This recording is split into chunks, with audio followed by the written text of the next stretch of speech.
안녕하세요. 공인중개사 시험을 과목별로 총 정리해보는 시간, 시니어를 위한 공인중개사 마스터 시작합니다. 민법을 공부하다 보면요, 일상생활과 연관되어 있는 부분이 정말 많다고 합니다. 그러니까 책만 보지 마시고 책에 나와 있는 글자를 그대로 외우지 마시고 주변에서 보고, 듣고, 경험한 것들을 접목시키면 좀 더 이해가 쉽다고 하는데요. 그래서 이런 우스갯소리가 있다고 합니다. 민법만 잘 공부를 해도 적어도 사기는 당하지 않는다라는 말이 있을 정도라고 하니까요. 공부하시면서 꼭 일상생활 속에서 주변의 예들에서 이해할 수 있는 부분들을 쉽게 찾으시면서 공부하시는 방법 택해 보시기 바랍니다. 자, 오늘도 박기인 교수님이 쉽게 설명해 주시는 강의 준비해 주고 계세요. 교수님의 강의 박수로 청해 드릴까요?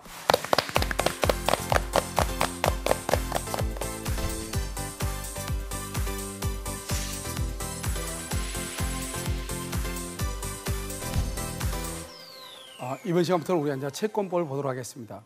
우리 민법 총칙에서 보통 10문제, 9문제가 나오고요. 그다음에 우리가 방금 했었던 물권법에서 모두 몇 문제가 나오냐? 14문제에서 15문제. 그다음에 이 채권법은요, 거의 매년 10문제가 나오고 있죠. 그런데 이 채권법은 우리가 물권이라든가 또는요, 물권법이나 민법 총칙에서 양이 아주 적은 것이에요. 그래서 여기서 이제 10문제 나오기 때문에 여러분들이 공부를 할 때 항상 채권법하고 물권법을 중시해야죠. 그래서 이 채권법과 물권법만 다 해도 24문제, 25문제가 된단 말이죠. 그다음에 이제 마지막으로 이제 보는 우리가 특별법은 사실 특별법을 여기서 요약 강의를 하기는 아주 어렵습니다. 왜냐하면 특별법이라고 하는 내용은 자체는 이제 학원 강의실이라든가 이런 데서 전체적으로 펼쳐놓고 강의를 해야 되는 것이고, 문제는 6문제 나오는데 실제 공부량은 채권법보다 훨씬 더 양이 많아요. 알겠죠? 그다음에 여러 가지 법으로 또 5개 법으로 이루어져 있단 말이죠. 그래서 먼저 우리가 채권법을 보면, 채권은 이 앞에 뭐냐, 약관이라고 하는 것이 있는데, 약관은 뭐 거의 시험에 나오고 있지 않기 때문에요. 먼저 이제 계약의 성립부터 우리가 한번 보도록 하겠습니다. 계약의 성립이라는 것은 우리가 이제 청약과 승낙에서 계약이 성립되죠. 우리가 이제 격지자와 대화자가 있는데요. 격지자 간의 계약은 청약은 도달주의고 승낙은 발신주의죠. 대화자 간은 청약과 승낙이 모두가 다 도달주의가 되고요. 우리 민법 111조 제1항을 보면 상대방 있는 의사표시는 도달함으로써 효력을 발생한다, 이렇게 돼 있단 말이죠. 그런데 우리가 이제 의사표시를 표의자가요 발송하고, 그다음에 그 편지가 상대방한테 도달하기 전에 사망하거나 제한 능력자가 될 수 있죠. 만약에 그래도 의사표시의 효력은 아무런 영향이 없죠. 왜냐? 의사표시를 원칙적으로 발송했을 때 효력이 있는 것이 아니고 도달함으로써 효력이 있기 때문에, 도달하기 전에 사망했잖아요. 그러면 의사표시에서 효력에는 아무런 영향이 없는 것이에요. 그 다음에요, 우리가 갑일에게 편지를 보냈죠. 그런데 을이 그 편지를 수령할 때 행위 제한, 즉 행위 능력이 없다, 제한 능력자다. 그럼 우리 이것을 수령 무능력자로 보죠. 그래서 갑은 을에게 도달을 주장할 수 없고 의사표시의 효력을 주장할 수 없단 말이죠. 그런데 을이 스스로 의사표시의 효력을 말 수 있다, 주장할 수는 있다, 이런 말이죠. 만약에 이 제한 능력자의 법정 대리인이 도달 사실을 한다, 그러면 그때부터 도달을 말 수 있다, 주장할 수가 있다. 그 다음에 마지막으로 113조에 보면 공시송달이라고 하는 것이 있죠. 이 공시송달의 가장 중요한 키워드는 과실 없이예요.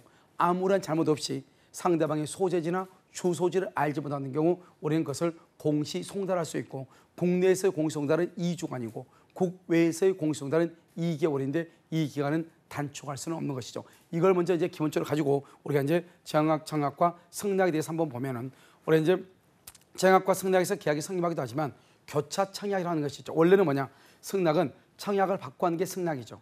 그런데 갑이 을한테 너 내 집 1억 원에 살래, 이렇게 청약을 했단 말이죠. 그러면 이 을이 갑의 청약을 받고 응 알았어 1억 원에 살게, 이걸 승낙이라고 한단 말이죠. 그런데 을이요, 갑이 건물을 판다는 소문을 들었어. 그래서 그 건물을 자기가 사고 싶어. 그래서 을이 갑이요 자기에게 청약을 했음에도 불구하고 그 사실을 모른 채 을이 갑에게 내가 당신 집을 1억 원에 사고 싶다, 이렇게 또 청약을 한 것이에요. 그럼 갑은 을한테 너 내 집 살래 1억 원에 청약하고, 을도 갑한테 당신 집 나에게 1억 원에 팔래 또 청약을 했단 말이죠. 이 두 가지가 청약이 서로가 어떻게 크로스가 되죠. 이것을 교차 청약이라고 얘기하는 것이죠. 이러한 교차 청약의 경우는 동일한 내용의 청약이죠. 그래서 갑은 을한테 100만 원, 그다음에 1억, 을도 갑에게 1억, 이렇게 1억이 동일하죠. 그다음에 양청약은 언제나 도달주니까 양청약이 도달해야죠. 그래서 1억 원의 청약이 도달해야죠. 그랬을 때 효력이 있죠. 그것을 교차 청약이다. 그래서 당사자 간의 동일한 내용의 청약이 상호 교차되죠. 양청약이 상대방한테 도달한다. 그때는 빨리 도달할 때, 늦게 도달할 때 늦게 도달할 때 계약이 성립한다. 의사 실현이라고 하는 것은 뭐냐? 갑이 을에게 귤 한 박스를 보내죠. 혹시 이 귤이 마음에 들면 사세요. 버렸는데 을이 그러면 산다 안 산다 말을 해야 되죠. 그런데 아무 말도 하지 않고 그 귤을요 자기가 먹기 시작했다 이 말이죠. 그럼 뭐보다 그것은 자기가 그 귤을 사겠다는 의사표시랑 마찬가지죠. 원래는 청약에 대해서 승낙을 해야 계약이 성립하는 거잖아요. 그런데 산다 안 산다 말이 없죠. 말은 없어도 귤을 내가 먹기 시작했다 이 말이죠. 그러면 과일을 내가 사야 되는 거잖아요. 알겠죠? 그것을 의사 실현이라고 얘기하는 것이죠. 그런 의사 실현에 의한 계약의 성립은 그러한 사실이 있는 때 계약이 성립되는 거지, 그러한 사실을 안 때 계약이 성립되는 것은 아니다 이 말이죠. 마지막으로 청약과 승낙에 의한 계약이 성립이 있죠. 청약과 승낙에 의한 계약 성립은 먼저 뭐가 있다? 청약의 유인이라고 하는 것이 있죠. 여러분, 청약의 유인이라는 것은 뭐냐? 한번 와서 봐라 이 말이죠. 그것을 뭐라 한다? 상가 분양 광고라고 하죠. 그 상가 분양 광고에서 첨단 오락타운을 조성하고 그다음에 전문 경영인에 의해서 경영을 하고 그다음에 일정에게 수익을 보장한다는 광고를 했단 말이죠. 이런 것들을 우리가 말한다? 청약의 유인이라고 하고, 청약의 유인의 대표적인 구인 광고죠. 또는요, 우리가 KTX 여기 가면 열차 시간표가 게시되어 있죠. 그다음 음식에 가면 음식점에 가면 메뉴판이 있죠. 그런 것들을 뭐라고 한다? 우리는 청약의 유인이라고 얘기하고, 그다음에 청약이라는 것은 뭐냐? 구체적이고 확정적 의사표시죠. 구체적 확정적 의사표시라는 것은 만약에 100만 원을 살래 이래야지. 혹시 내 물건 산 생각이 있어? 이것은 청약의 유인이지 청약이 아니란 말이죠. 청약이라는 것은 내 물건 1억 원에 사라, 100만 원에 사라. 구체적 확정적 의사표시로서 상대방이 yes 하면 바로 계약이 성립될 수 있을 정도로 돼야 되죠. 그래서 구체적 확정적이고, 그다음에 청약은 특정인에 대해서 청약할 수 있죠. 감너 살래 이렇게. 그런데 불특정 다수인에 대해서 할 수 있죠. 우리가 TV 홈쇼핑 있죠. TV 홈쇼핑 보면은 불특정 다수인에 대해서 할 수 있다. 이걸 알 수가 있죠. 그것을 청약이다 이렇게 얘기하고, 그다음에 뭐라 하냐? 우리가 이제 승낙이라는 것이 나중에 나오는데, 승낙은 누구한테 승낙하냐? 특정의 청약자에 대해서만 승낙을 하는 것이에요. 알겠죠? 이런 것들이 이제 차이가 있죠. 그다음에 청약과 승낙은 의사표시로서 법률 사실이 된다 이란 말이죠. 그다음에 청약은 대부분 뭐가 있다? 자동 판매기죠. 또는 정찰제죠. 여러분, 택시라든가 버스가 승강장 앞에 서죠. 그것을 우리 뭐란다? 청약이라고 하는 거예요. 그러니까 자판기 있죠. 자판기는 고장 나면 청약이 아니죠. 그러면 자판기는 작동하는 동안 그것은 청약이다 이렇게. 그러면 청약은 격지자든 대여자든 우리 청약이라는 것은 도달주예요. 도달함으로써 효력이 발생하는 것이에요. 그러니까 청약은 도달하면은 철회를 못해. 그러니까 우리가 청약이라고 하는 말의 뜻이 뭐냐? 도달했다 이 말이죠. 그러면 청약은 도달하면 철회를 못하니까 반대로 해석하면 도달하기 전에는 뭐 할 수 있다? 철회할 수 있다 이란 말이죠. 그다음에 청약의 구속력이라고 하는 것이 있죠. 그래서 청약은 철회하지 못한다. 언제요? 도달하면은. 근데 여기 보면 청약은 승낙기간을 정한 경우 있고 승낙기간을 정하지 않는 경우가 있죠. 그래서 여러분요, 우리 시험에 뭐라고 나왔다? 청약을 할 때는 반드시 승낙기간을 정해야 된다. OX, X란 말이죠. 청약은 승낙기간을 정해서 청약할 수 있죠. 그러면 그 기간 안에 승낙하면 되죠. 승낙기간을 정하지 않고 청약할 수 있죠. 그러면 상당한 기간 안에 승낙을 해야 되죠. 승낙이 없으면 청약은 효력을 잃게 된다 이 말이죠. 그러면 청약의 실질적 효력에 서 청약의 존속기간이죠. 그러면 청약 존속기간은 정할 때는 그때, 정하지 않을 때는 상당한 기간 안까지 승낙이 도달해야 되는 것이죠. 그러면 여기 보면 우리가 이제 연착된 승낙이라고 되어 있죠. 무슨 말이냐? 2월 10일까지 승낙을 해달라. 그런데 2월 13일 날 도착했어. 그것을 우리는 연착됐다고 하죠. 이 연착된 것은 승낙이 아니에요. 그런데 승낙이 아닌데 갑의 입장에서는 을이 승낙을 했는데 2월 10일까지 승낙을 하게 했는데 2월 13일 날 도착했다 이 말이죠. 그럼 편지가 연착됐죠. 이 연착된 것을 무시하면 되죠. 그럼 계약 성립하지 않죠. 그런데 이 연착된 것을 새로운 청약으로 봐가지고 갑이 승낙할 수 있죠. 그러면 갑이 승낙하면 계약은 성립하죠. 그래서 연착된 승낙은 청약자가 이를 새로운 청약으로 볼 수 있다. 이것을 우리는 뭐란다? 무효행위 전환이다 이렇게 표현하죠. 그 다음에 조건이나 변경을 붙이죠. 우리 보통 보면 1억 원에 살래? 그럼 뭐라 하죠? 1,000만 원만 깎아준다면 이렇게요. 1억 원에 살래? 그럼 뭐라 하죠? 너무 비싼데 어떻게 다른 조건을 붙일 수 없을까? 이렇게 한단 말이죠. 그러니까 우리가 조건이나 변경을 가한 승낙을 하죠. 그 조건이나 변경을 가면 그것은 승낙이 아니에요. 청약은 갑의 1억 원의 청약에 대해서 yes 하는 게 승낙이고, 조건이나 변경을 가는 것은 승낙이 아니고 이것을 뭐라 한다? 새로운 청약으로 보는 것이에요. 그래서 조건이나 변경을 가하죠. 이것을 물어본다. 새로운 청약을 보고 이 조건이나 변경을 간 거에 대해서 상대방이 승낙을 하면 계약이 성립하는 것이에요. 그다음에 여기 있는 것은 뭐냐면 아주 중요하죠. 연착의 통지라고 하는 말의 뜻이 뭐냐. 갑이 을한테 청약을 하면서 2월 10일까지 승낙이라 그래서 2월 10일까지. 그런데 편지를 2월 9일 날 보냈는데 2월 11일 날 도달했어. 그러면 연착이죠. 그럼 당연히 연착이니까 계약은 불성립하죠. 그런데 이것을 새로운 청약으로 봐가지고 승낙할 수도 있다고 그랬죠. 그런데 2월 10일까지 승낙을 하겠는데 내가 2월 3일 날 편지를 보냈어. 그럼 우리나라 아무리 상간도서 백지라 할지라도 2월 3일 날 편지를 보내면 2월 5일은 도달하죠. 그런데 편지가 2월 3일 날 보냈는데 2월 13일 날 도달했어. 뭐 때문에 우체국의 사정으로 파업이라든가 그다음에 철도 파업이라든가 우체국의 파업이라든가 천재 지변에 의해서 편지가 늦게 도착했다 이 말이죠. 그 말은 무슨 말이냐? 충분히 기간 안에 도달할 수 있도록 편지를 발송했는데 연착이 됐다 이 말이죠. 그럼 이런 경우는 그냥 연착하고 약간 다르죠. 이럴 때는 어떻게 한다? 연착의 통지를 해야 돼. 연착의 통지. 당신 편지가 보니까 2월 3일 날 우체국 소인이 찍혀 있는데 2월 5일이면 도달할 수 있음에도 불구하고 편지가 어느새야 2월 13일에 도달했다. 그래서 연착이 돼서 당신과 나는 이 계약은 불성립이다. 이렇게 통지를 해줘야 된단 말이에요. 왜? 상대방의 신뢰를 보호하기 위해서요. 알겠죠? 그런데 연착에 통지를 하지 않는다. 그러면 편지가 연착되지 아니한 것으로 보죠. 그러면 언제 계약이 성립한다? 승낙의 통지를 발송할 때 계약이 성립하는 것이죠. 언제? 2월 3일 날 계약이 성립을 해. 그래서 청약자가 연착의 통지를 하지 않죠. 그러면 승낙의 통지는 연착되지 아니한 것으로 본다. 즉 기간 안에 도달한 것으로 본다. 기간 안에 도달하면 언제 계약이 성립한다? 격지자간에 있어서 승낙은 발신주의란 말이죠. 2월 3일 편지를 발송할 때 계약이 성립한 것으로 본다 이 말이죠. 그러면 승낙은 특정의 청약자한테 승낙을 해야 된다고 그랬죠. 그러면 격자간에 있어서 승낙은 발송할 때 계약이 성립하죠. 발송. 대화자간은요 도달할 때 계약이 성립하죠. 여기서 우리 방금 얘기한 것 중에서 무조건 한 문제가 나오는 것이죠. 그다음에요. 여러분 계약 체결상의 과실책임이 되어 있죠. 계약 체결상 과실책임은 우리가 갑과 을이 계약을 체결했죠. 2월 1일 날이요. 그런데 건물이 1월 30일 날 이틀 전에 이미 멸실됐어. 이미 멸실됐는데 매도인 갑이 그걸 숨기고 을하고 계약을 체결했다 이 말이죠. 그러면 이 계약은 뭐가 되냐? 무효가 되죠. 그러면 무효가 되면 이 건물이 자기의 소유로서 멸실됐다고 하는 것을 알고 있는, 즉 악이나 과실이 있는 갑은 아무것도 모르고 있는 매수인 선의 무과실의 매수인에게 신뢰 이익의 배상을 해야 돼. 이것을 우리는 뭐한다? 계약 체결상의 과실 책임이라고 얘기하는 것이고, 이때 신뢰이익 배상을 청구할 때는 이행이익을 넘지 못하는 것이에요. 그래서 여러분요, 계약 체결상 과실 책임에서 가장 중요한 것은 뭐냐? 일방은 악이나 과실이 있고 상대방은 선의 무과실이 돼야 되고, 그래서 건물이 이미 멸실 원시적 불능이 돼야 되고, 그 다음에 전부 불능이고 신뢰이익 배상을 하고 이행이익을 넘지 못한다. 그런데 일방이 악이나 과실이 있는데 상대방도 악이나 과실이 있다. 그러면 갑은 을에 대해서 손해배상 책임을 진다, 지지 않는다, 지지 아니한다. 이것을 계약 체결상의 과실 책임이고, 교섭 단계에서 부당파기라는 건 뭐냐? 아직 계약은 체결 안 됐어. 지금 교섭 단계에서요. 반드시 어떤 사람이 그러죠? 내가 나한테 이 물건을 반드시 팔 테니까 당신 준비해라. 그래서 토지에 대한 측량도 하고 다 준비했단 말이죠. 당연히 계약을 내일 체결할 것으로 생각을 했단 말이죠. 그런데 갑자기 오늘이요 문자가 띄갔죠. 뭐라고요? 당신하고 계약을 체결할 수 없다. 그러니까요, 계약을 교섭 단계에서 반드시 계약을 체결을 할 것이라고 하는 것을 상대방한테 믿음을 주고 난 다음에, 그러면 상대방은 그에 따라서 측량도 하고 그다음에 대출도 받아놓고 그렇게 했단 말이죠. 그랬음에도 불구하고 상당한 이유 없이, 아무런 이유 없이 계약을 부당 파기해. 그것을 우리는 뭐란다? 불법행위라고 얘기하는 거예요. 이런 불법행위의 경우는 정신적 위자료 같은 것을 청구할 수가 있죠.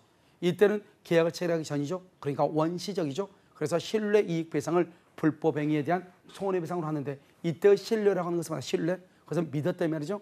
계약이 체결될 것으로 믿었다 이 말이죠. 따라서 계약 체결이 좌절되더라도 어쩔 수 없다고 하면서 투입한 비용, 그것은 신뢰가 아니죠.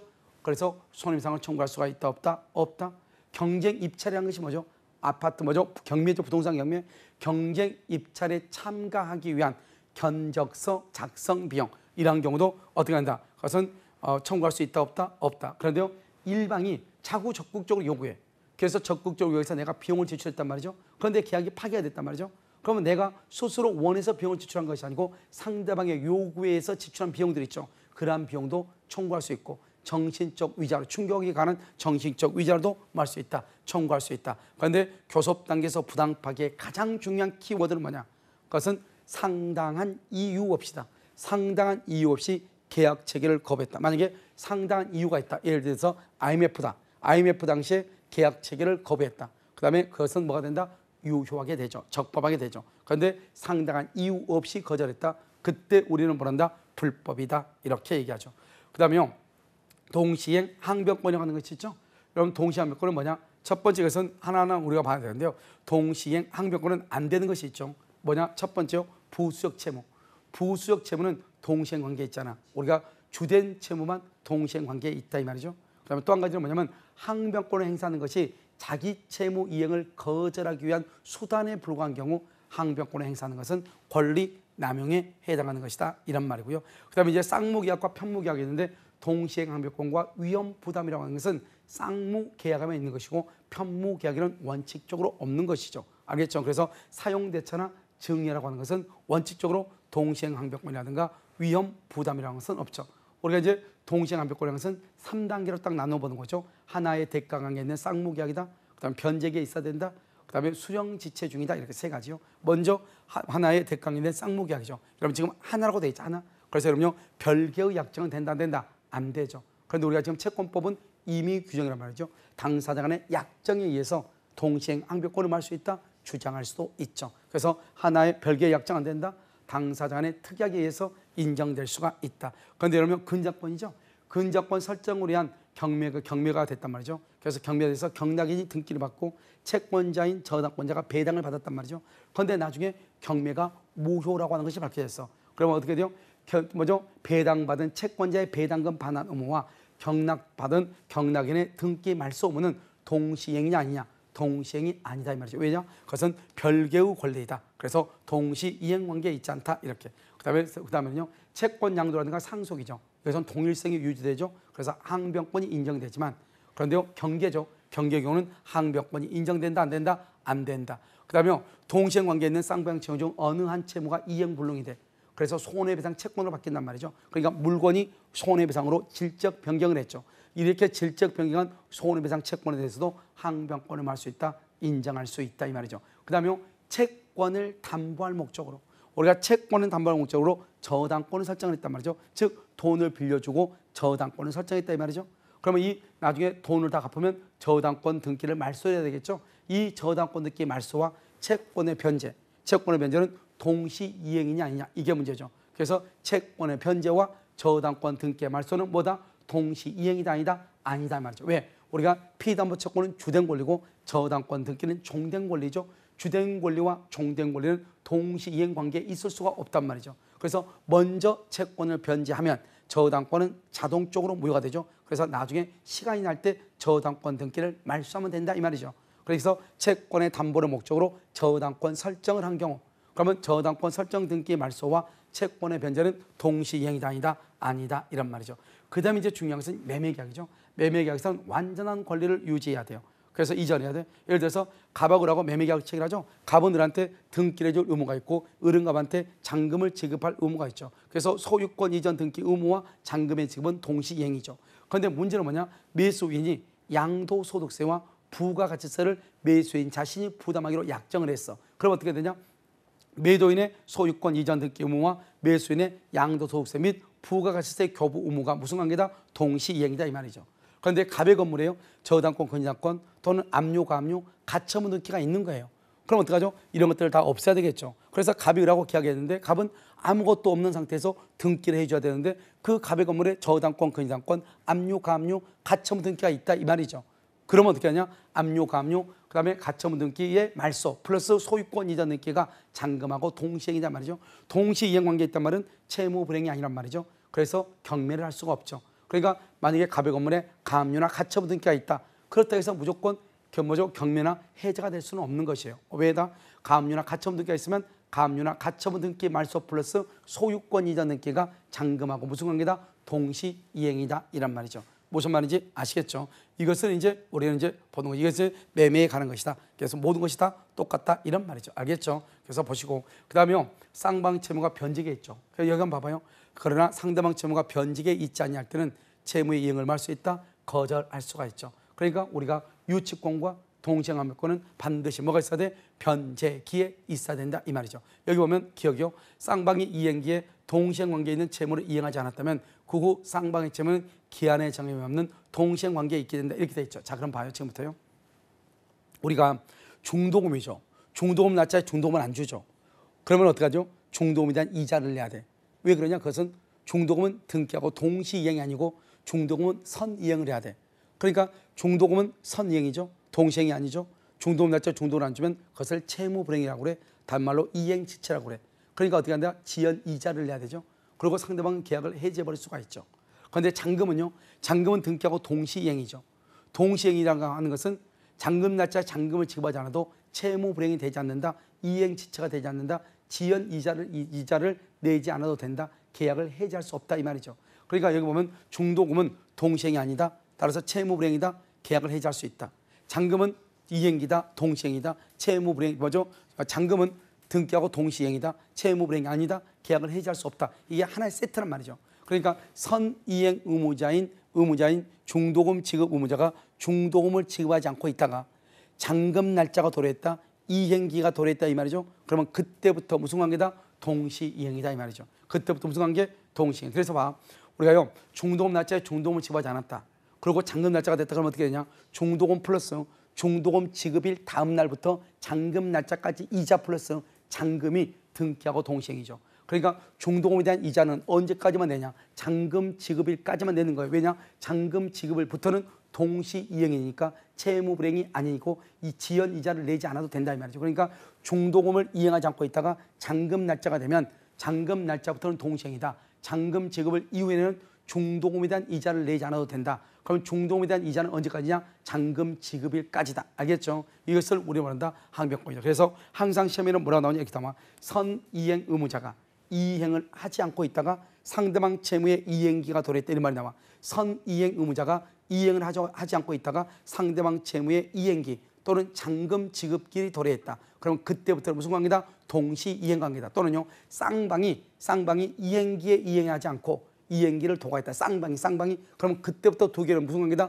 동시이행이다. 그래서 가장 시험에 잘 나온 것 선이행 의무자가 이행을 하지 않고 있는 사이에 상대방 채무의 이행기가 도래했다. 매수인이 중도금을 지급하지 않고 있는데 나중에 잔금 날짜가 도래했다 이 말이죠. 그러면 그때부터는 무슨 관계다? 동시행이다. 동시행은 채무불행이 아니다. 이행지체가 아니다. 지연 이자를 내지 않는다. 계약을 해지할 수가 없다 이 말이죠. 그 다음에 동시이행 관계에 있을 때는 당연히 자동채권으로 상계하지 못하고 수동채권으로 할 수 있다. 상계할 수 있고 우리가 동시행 관계가 있으면 항변권을 행사하지 않아도 자신의 채무를 제공하지 않아도 더 이상 이행지체에 빠지지 않고 지연 이자를 내지 않아도 된다 이런 말이죠. 이것을 우리는 뭐란다? 동시이행이다 이렇게. 여러분 불안의 항변권이 있죠. 그래서 당사자일방이 상대방에게 먼저 이행해야 할 경우 이행이 곤란한 현저한 사유가 있을 때는 자기 채무의 이행을 말 수 있다. 거절할 수도 있다. 그다음에 여기는 뭐냐? 4번은 우리가 이제 수령지체가 있죠. 수령지체 갑일한테 등기 서류를 제공해서 그런데 을이 잔금이 없는 거예요. 그러니까 등기 서류를 받을 수가 없죠. 왜? 등기 서류 제공과 잔금의 지급은 동시행인데 잔금이 없으니까 갑이 을한테 주는 등기 서류를 받을 수가 없죠. 그걸 수령지체라고 하죠. 수령지체에 빠졌을 때 항변권이 없어지는가? 그렇지 않단 말이죠. 수령지체에 빠졌다 할지라도 상대방이 채무 이행의 제공을 계속한다. 계속 그러면 항변권은 소멸하죠. 수령지체에 빠졌는데 상대방이요 채무 이행의 제공이 계속되지 않거나 한 번 제공하거나 과거에 한 번 제공하거나 다시 제공하지 않는 경우 이런 경우는 항변권이 소멸한다, 소멸하지 않는다, 소멸하지 아니한다 이 말이죠. 그래서 수령지체에 빠졌다 해서 언제나 항변권이 뭐는가 하는 것이 아니다, 소멸하는 것은 아니다. 즉 수령지체에 빠졌다 해서 언제나 항변권이 소멸하는 것은 아니다. 이게 중요하죠. 그 다음에 이제 항변권에서 중요한 게 판례죠. 첫 번째 변지하고 영수증은 동시행이죠. 그래서 돈을 빌리고 갚으면서 영수증을 달라고 해야죠. 동시행이다.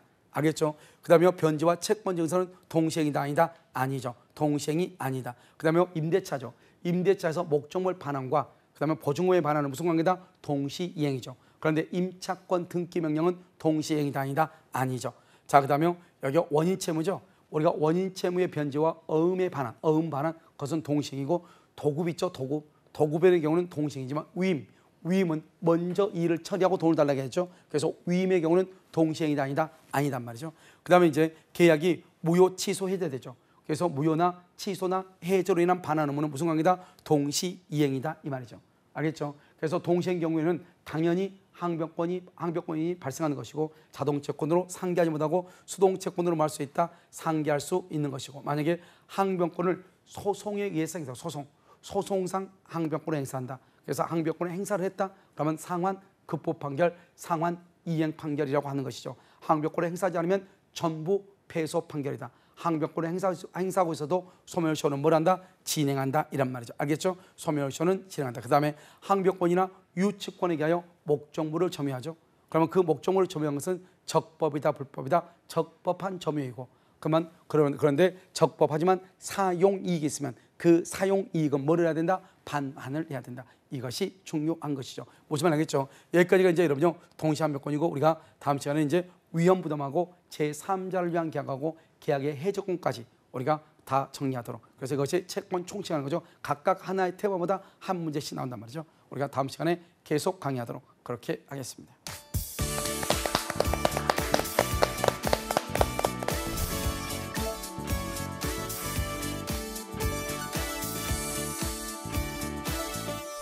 박기인 교수님과 민법 강의 함께 하셨습니다.